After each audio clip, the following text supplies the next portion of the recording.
반갑습니다, 여러분. 날이 따뜻합니다. 이번 주 많이 더워진대요. 뉴스에 보니까 이렇게 나왔더라고요. Dangerously high heat and humidity 이렇게 나왔어요. 90도까지 올라간답니다. 90도 좀 위. 그래서 아직 뭐 100도까지는 아닌 것 같아요. 금년은 7월이 좀 길어요. 그래서 다음 일요일이 31일 마지막 날이 되네요. 그리고 8월 초까지, 그러면 이번 주와 다음 주 한 2주 정도는 더 날씨가 좀 이렇게 될 것 같아요. 그리고 결국 8월 중순 정도 되면 다시 이제 선선해지죠. 요즘도 밤에는 좀 춥지 않으세요? 창문 열어놓고 있으면 밤은 좀 춥죠. 이 더위도 이제 한 2주 정도밖에 안 남았습니다. 그러면 어떡합니까? 우리가 어쩔 수 없을 때는 버텨야죠. 그런데 또 한 가지는 이제 방학도 아직 한 달 하고도 한 주가 더 남았습니다. 금년은 왜 이렇게 방학이 길어요? 그렇습니다. 지난 학기 마치면서요, 제 버스를 타는 어떤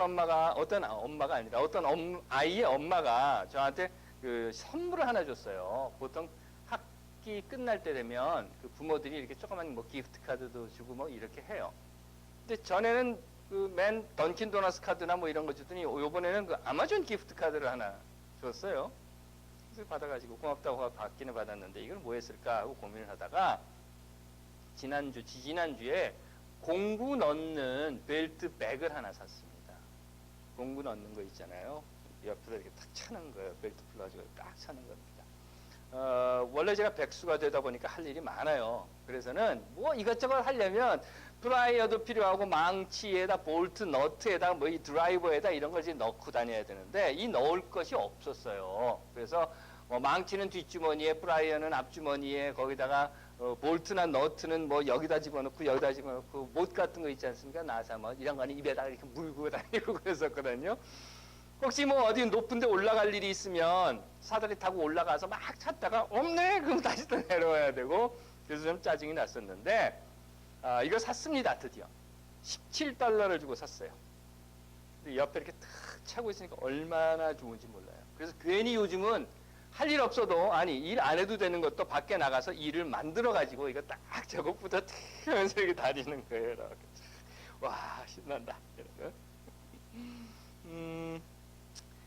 물론 뭐 다른 사람들 보기에는 이 툴벨트라고 하는 게 그렇게 좋은 것 또는 필요한 것이 아닐 수 있을 겁니다.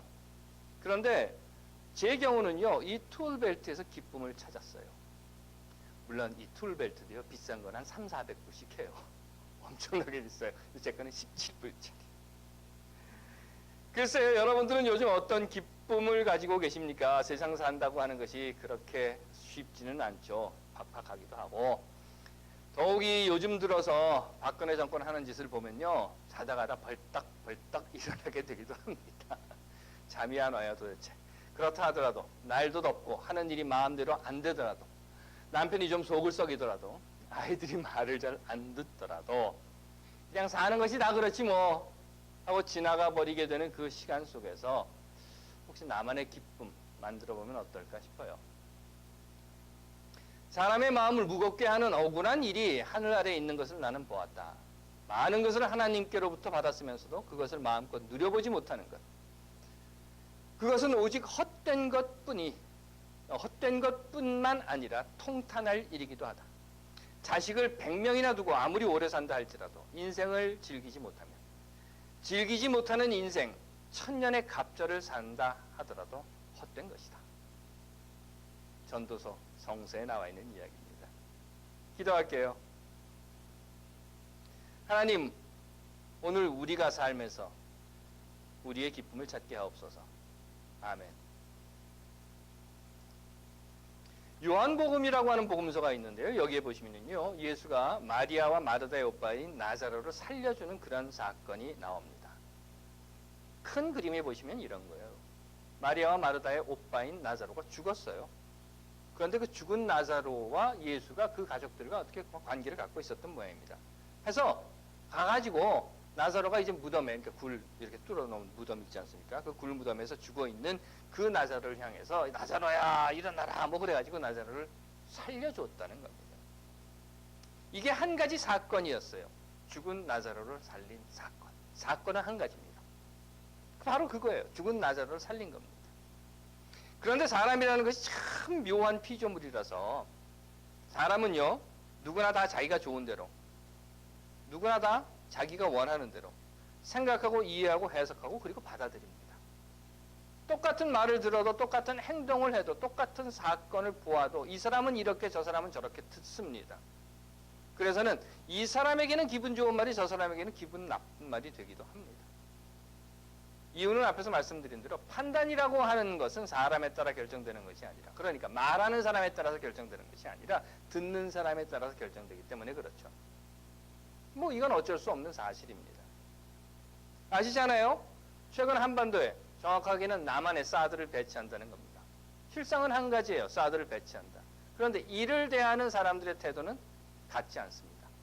어쩔 수 없는 현실인 거예요. 그렇다면 그냥 어쩔 수 없어. 야, 세상이 다 그런 거야. 그냥 저냥 가면 돼.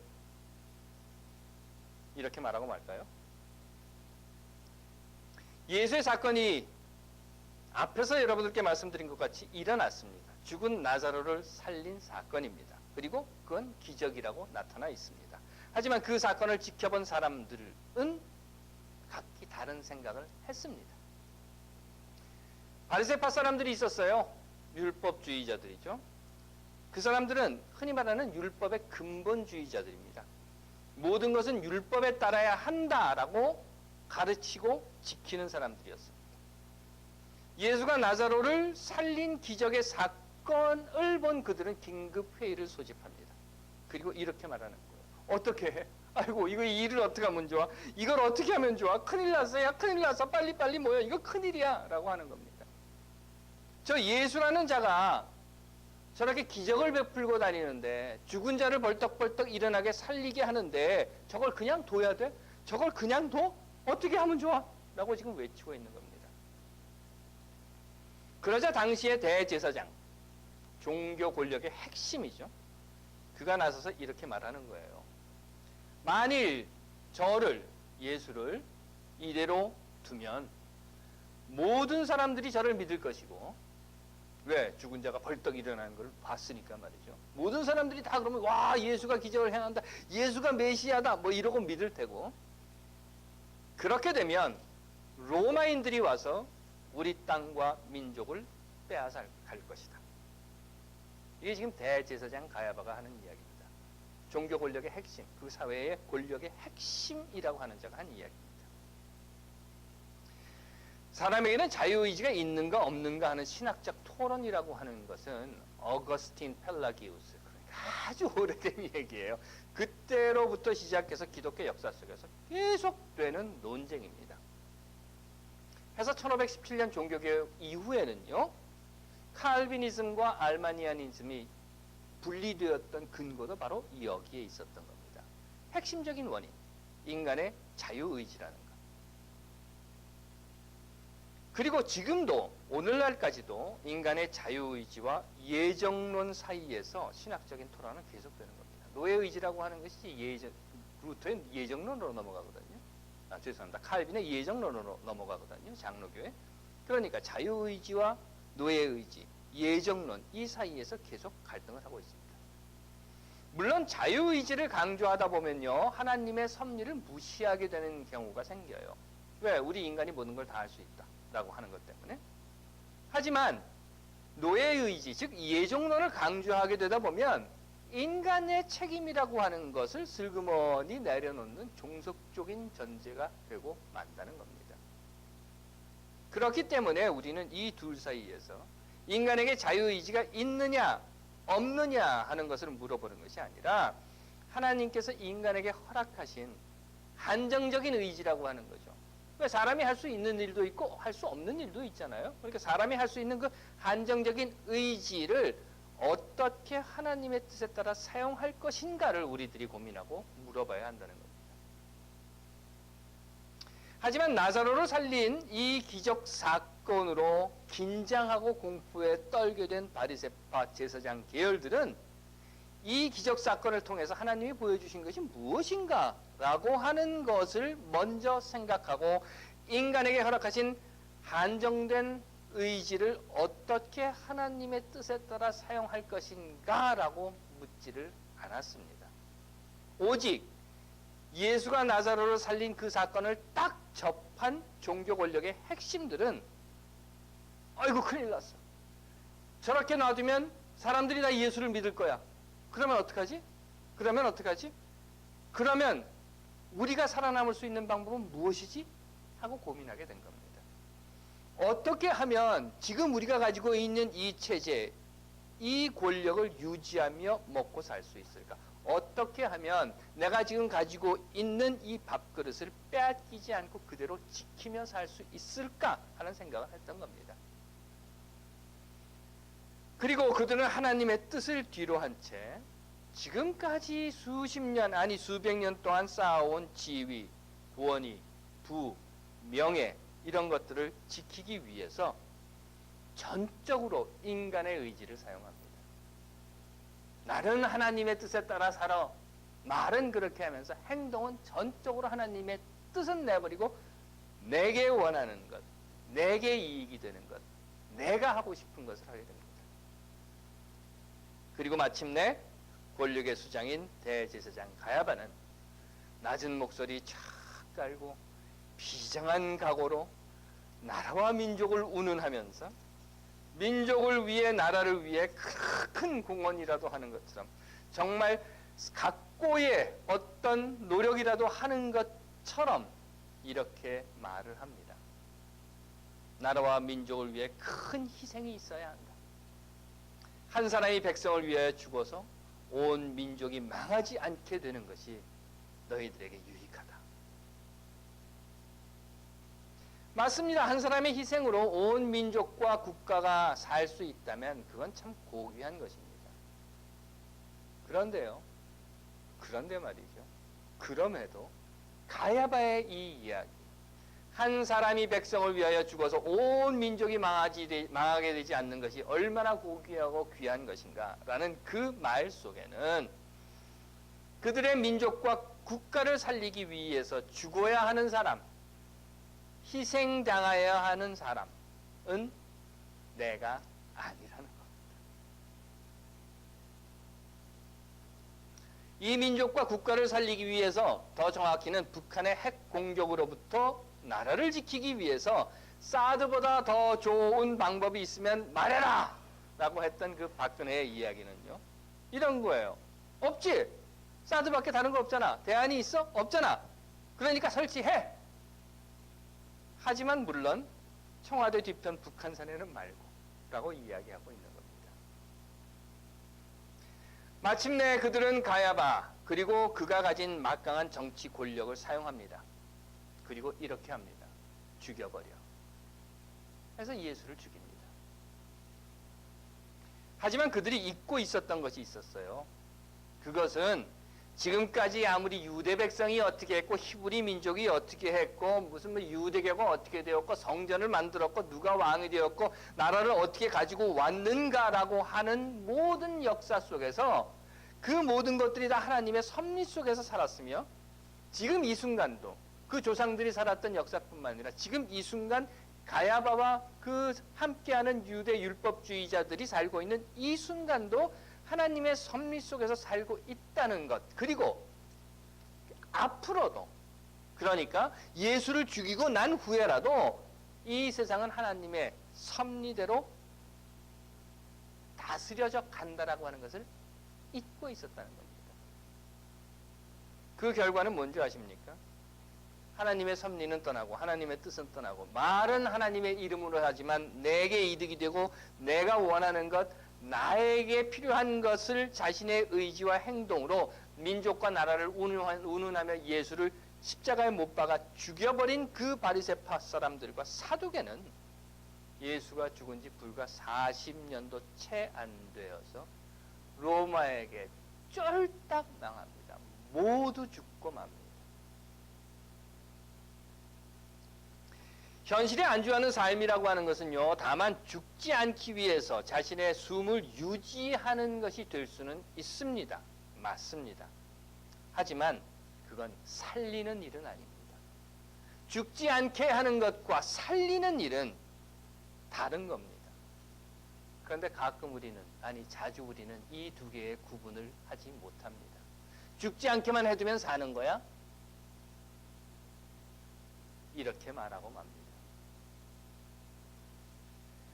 바리새파 사람들과 제사장들은 지금 이대로가 필요했어요. 그래서 이렇게 말하는 겁니다. 우리가 죽지 않기 위해서 예수를 죽이자. 그러면 우리가 살 것이다. 하지만 똑같은 이 사건을 본 백성들은 달랐습니다. 나사로를 죽은 자 가운데서 살린 예수의 기적 사건을 보고 바리새파 율법주의자들 그리고 제사장들은 큰일 났다라고 이야기했지만 똑같은 사건을 본 백성들의 생각은 달랐습니다. 그들은 나사로를 죽음 가운데서 일으킨 기적을 통해서 기쁨과 살림을 보았습니다. 많은 유대인들은 그 기적의 사건을 보고 예수를 믿는 기쁨을 얻게 되었다고 했습니다. 여러분들도 이미 알고 계시는 것처럼 예수가 이 땅에서 살았던 목적이라고 하는 것은 하나님께서 만드신 사람을 살리기 위한 것이었습니다. 물론 어떤 사람들은 예수가 심판을 하러 왔다라고 하지만 그건 황당한 소리입니다. 믿지 마십시오. 속지 마십시오. 예수는 이 땅에 와서 우리에게 이렇게 말했습니다. 우리 다 살자. 우리 다 같이 잘 살자 하고 외쳤던 겁니다.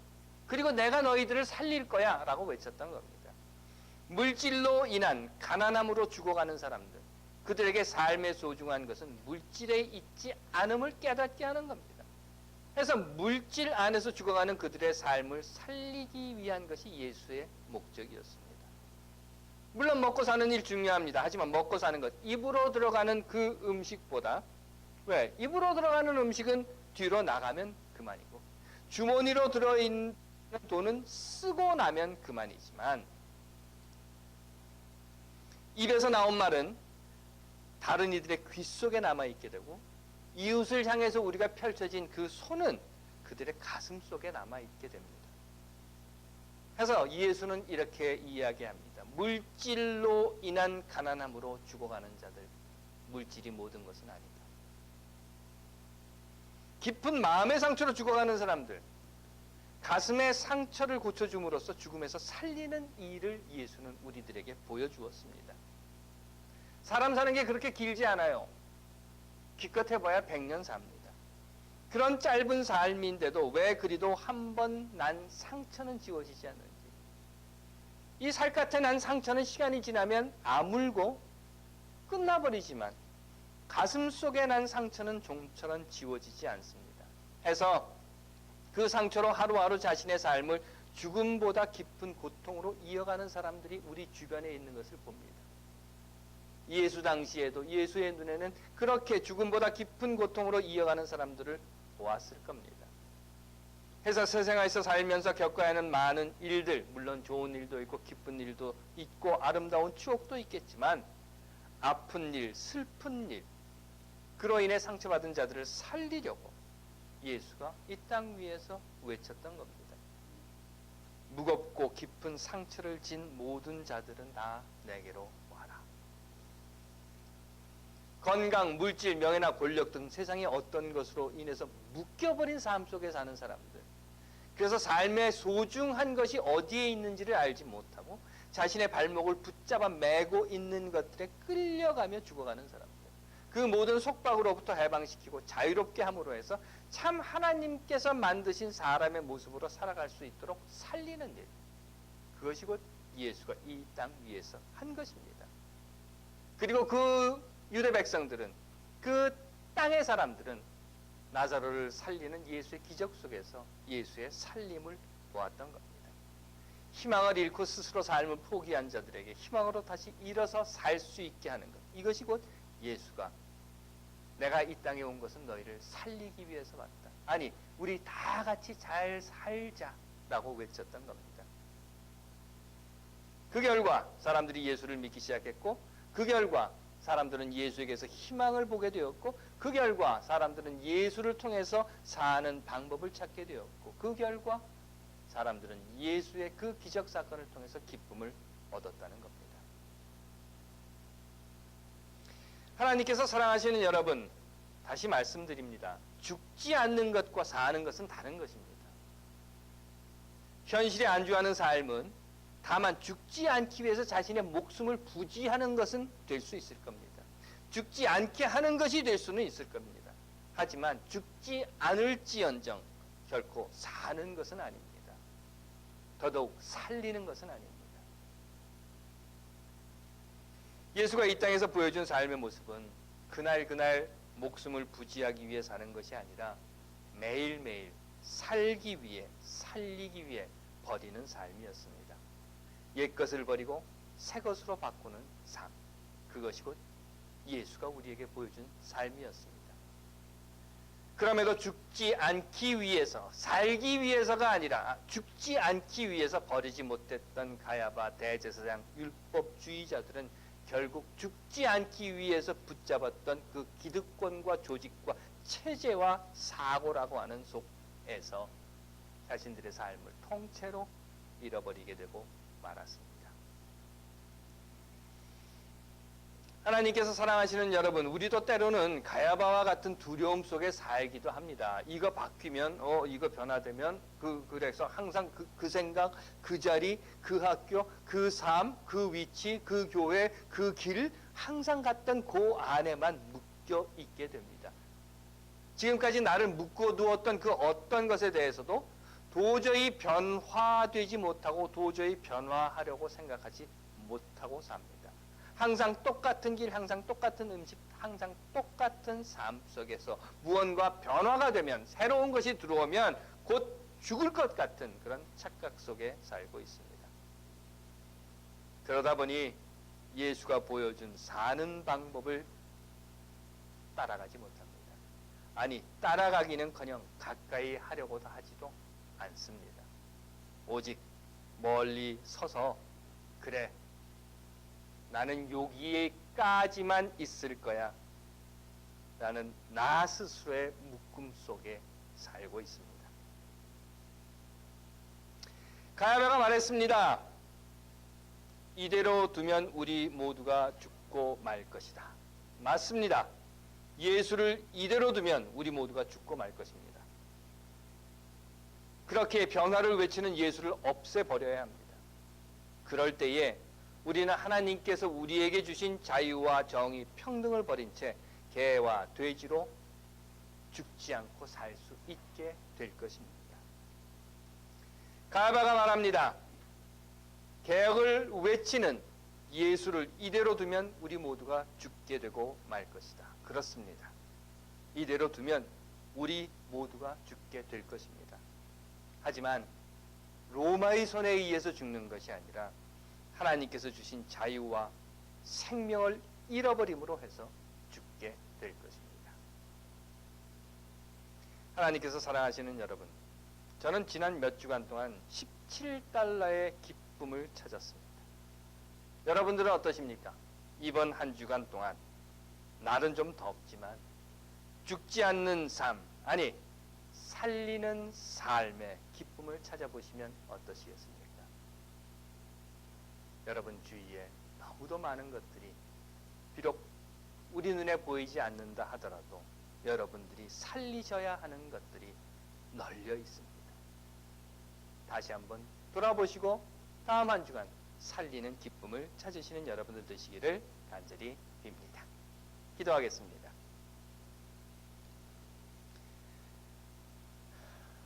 하나님, 살리시는 하나님의 섭리를 깨닫게 하시고 그 깨달음 속에서 우리도 살리는 일을 하게 하옵소서. 아멘.